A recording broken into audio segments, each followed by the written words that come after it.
राधे गुरु जी। जी राधे राधे। गुरु जी, मैं लखनऊ से आया हूँ। हाँ और मैं आपसे एक सुझाव मांग रहा हूँ बताओ। कि हमारा पार्टनर जो है वो अपना धैर्य बहुत जल्दी खो देता है और बात बात पर गुस्सा करता है।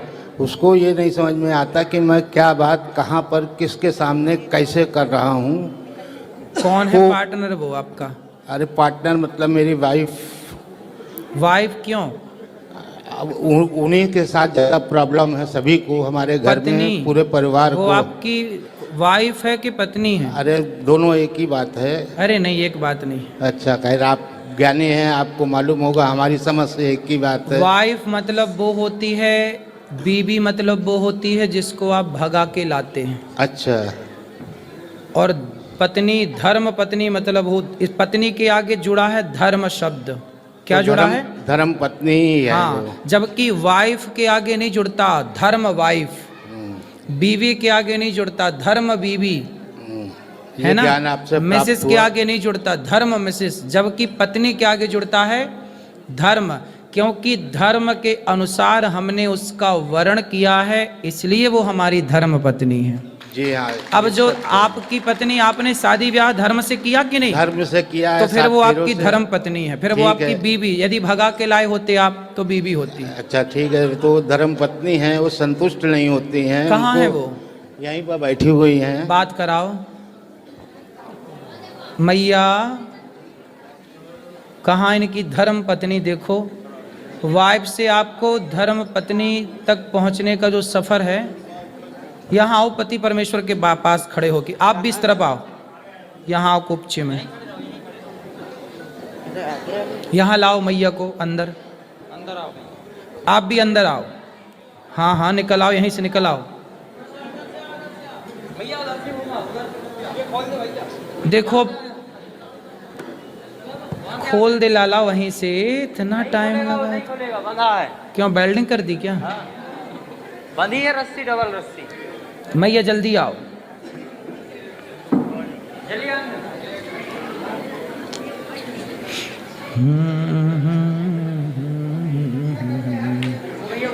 यहीं आ जाइए, यहीं आ जाइए, यहीं। मैया आओ, जल्दी आओ मेरी माँ। कैसी हैं मैया आप? मैया आप बात करो, आप बात करो। कैसी हैं आप? ठीक है। क्या नाम है आपका? शशि गुप्ता। शशि गुप्ता। ये आपके कौन हैं? पति हैं। पति। तो आप इनसे बात नहीं करती? करते हैं, वो मेरी कोई बात नहीं मानते हैं। नहीं मानते? नो। तो आप काहे नहीं मानते इनकी बात? अब बुढ़ापे में तो मान लो कुछ बात। अभी तक मारते हैं हमको, बहू है दामाद है, मारते हैं। ये बताइए, हम समझदार हैं, हमारे बच्चे सब समझदार हैं, बेटियां दोनों हमारी, एक प्रोफेसर है और एक जो है तो बैंक में है। सब समझदार हैं, सब पूरे परिवार को समझते हैं, मगर ये नहीं समझती हैं तो आप कि इतने वो बड़े हमारा हैं। परिवार है। और ये इनकी नाजायज़ बातें कैसे कोई मान ले? जायज़ बात तो हम मानते ही हैं, लेकिन अब ये कहें कि हम अभी खड़े हो जाओ, अब हमारे अभी मान लो तकलीफ़ है, हम नहीं खड़े हो पा रहे हैं, तो इनको पेशेंस रखना, धैर्य रखना चाहिए, बस ये क्रोधित हो जाएंगी। मैं आपकी बात से सहमत हूँ। आप बहुत पढ़े लिखे हैं, आपका परिवार, आपके बच्चे बड़े बड़े हैं, बहुएं बड़ी बड़ी हैं, समझदार हैं, नौकरी कर रही हैं। आप अपनी पत्नी को मारते हैं? मारने का कारण यही है कि आदमी कब तक बर्दाश्त करेगा। एक सीमा होती है बर्दाश्त करने की। ठीक है। और वो सीमा ऐसी हो जाती है कि सीमा से भी पार हो जाता है, तब क्रोध आता है, और क्रोध में आदमी क्या कर सकता है, ये तो आप भी समझते हैं। यहाँ तक कि आत्महत्या तक मैं करने की कोशिश कर चुका हूँ इन्हीं की वजह से। नहीं तो क्रोध इतना क्यों करना है? चलो, जब गलत बात होती है तो कैसे कोई न लड़के, अब मुंह पर माँ है, माँ के मुंह पर तो बच्चे नहीं कह पाते हैं, लेकिन पीठ पीछे तो समझते हैं। मैं आपकी बात से सहमत हूँ, अभी मैं मैया को समझाऊंगा, पर मुझे आप आज ये वचन दे दो कि नारी पर तो हाथ नहीं ही उठाना चाहिए। मैं चाहता भी नहीं हूँ कि मैं किसी पर हाथ उठाऊँ, क्या नारी हो चाहे बच्चे हो। बच्चे हमारे बड़े हो गए, जब तक छोटे थे ना समझते तब तक मैंने उनको मारा। अब मैंने कभी बच्चों पर कभी हाथ नहीं उठाया, आज 20 साल से ज्यादा हो तो गया है। बच्चों पे हाथ उठाना छोड़ दिया है तो पत्नी पे भी हाथ पत्नी उठाना- पर भी नहीं उठाता हूँ, लेकिन वही है ना कि इतना क्रोध दिला देती हैं। जब आपको गुस्सा आए ना हाँ, तो आप एक उंगली उठाओ, इसको ऐसे उठाओ, इसको यहाँ रखो। वो करता हूँ। हाँ, दिन भर में अगर ये 100 बार बोलेंगी तो मैं 80 बार 70 बार जो है चुप रहता हूँ। अच्छा। लेकिन 30 बार तो बोलना ही पड़ जाता है कि कैसे क्या करे। मैया बात करो। मैया काहे ऐसा बोलती हो कि ये देखो चुप नहीं रह पाते, आप ही चुप रह लो। आपसे क्या बताए, अब आप गुरु हैं, नहीं बता सकते हैं। फिर भी आप ना बोला करो। देखो आप लोगों की इतनी उम्र हो गई, आप लड़कपन आपका बीत गया, जवानी आपकी बीत गई, अब आपका बुढ़ापा है। आपके बच्चे भी मेरे से बड़े हैं, मेरे से उम्र में बड़े होंगे, पोता भी आपका होगा। अब आप इतने बड़े हैं, समझदार हैं, इसलिए मैया आप एक मंत्र मेरा याद कर लो। किसी भी परिस्थिति में अब आप हर कुछ भी हो, आप ये समझो कि जो है सब ठीक है, भगवान का नाम बोलो, आप कुछ भी मत बोलो, मैं तो यही करती हूँ, कुछ भी मत बोलो। मैं आप ही की दिन भर कथा सुनती हूँ, आप ही उसमें रहती हूँ। अब कुछ भी नहीं बोलोगी आप। हाँ। जब आप कुछ भी नहीं बोलोगी तो इन्हें गुस्सा नहीं आएगा, जब इन्हें गुस्सा नहीं आएगा तो ये आप पर हाथ नहीं उठाएंगे। अरे कोई बात गुरुजी नहीं मानते, कोई बात, हैं? कोई बात नहीं मानते, नहीं मानते? कोई बात नहीं तो मानते। कोई बात नहीं, तभी मैं नहीं बोलती हूँ। ये नहीं मानते ना तो मत मानने दो। बहू का पक्ष लेंगे, बेटियों का पक्ष लेंगे, बस हम ही को मारे पीटेंगे, ये गलत बात है ना।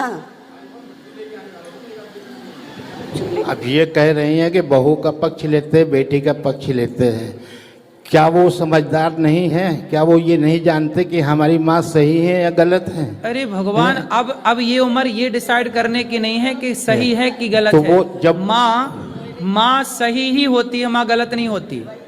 माँ कैसे गलत हो जाएगी? ऐसा कौन सा ये काम करती है? माँ तो सही होती है, लेकिन माँ का व्यवहार, जैसे आपके यहाँ पर इतनी माएँ आती हैं, तो कभी आपने माँ से ये नहीं पूछा कि आपने ऐसा व्यवहार क्यों किया जो आपको लड़कों ने निकाल दिया? कुछ माँ का व्यवहार भी तो गलत होता है। अच्छा, जिसकी वजह से बच्चे प्रताड़ित होकर निकाल देते हैं। माँ का व्यवहार कितना भी गलत हो, लेकिन बच्चों को ये अधिकार तो नहीं है कि वो अपनी माँ को लात मारें या थप्पड़ मारें। लात नहीं मारते, थप्पड़ नहीं मारते हैं, ये गलत है। उन्होंने कभी नहीं मारा, हमेशा इन्हीं को शांत किया है। जो गौरी गोपाल आश्रम में वृद्ध माएँ रहती हैं ना, जी, उनमें से कुछ माओ को बेटों ने लात मार के निकाला। हमारे यहाँ माना कि माता की भी कोई गलती होगी, लेकिन गलती इतनी तो नहीं होगी कि बेटा लात मारने लग जाए।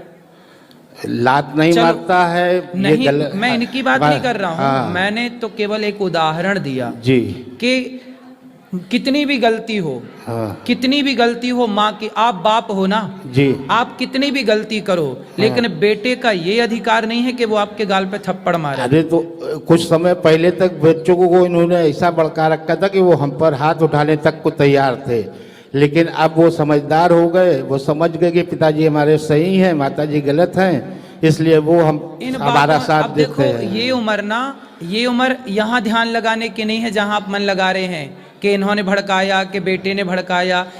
ये सब गलत फहमी आपने घुसा रखी है दिमाग में, ये केवल गलत फहमी है। इसीलिए तो आपसे सुझाव मांगा कि मैं क्या करूं। हाँ, अब हम जो बता रहे हैं वो करोगे जी। आप पत्नी से और पुत्र से दोनों से मन हटाओ और अपना मन केवल भगवान के चरणों में लगाओ, अपना भला चाहते हैं तो।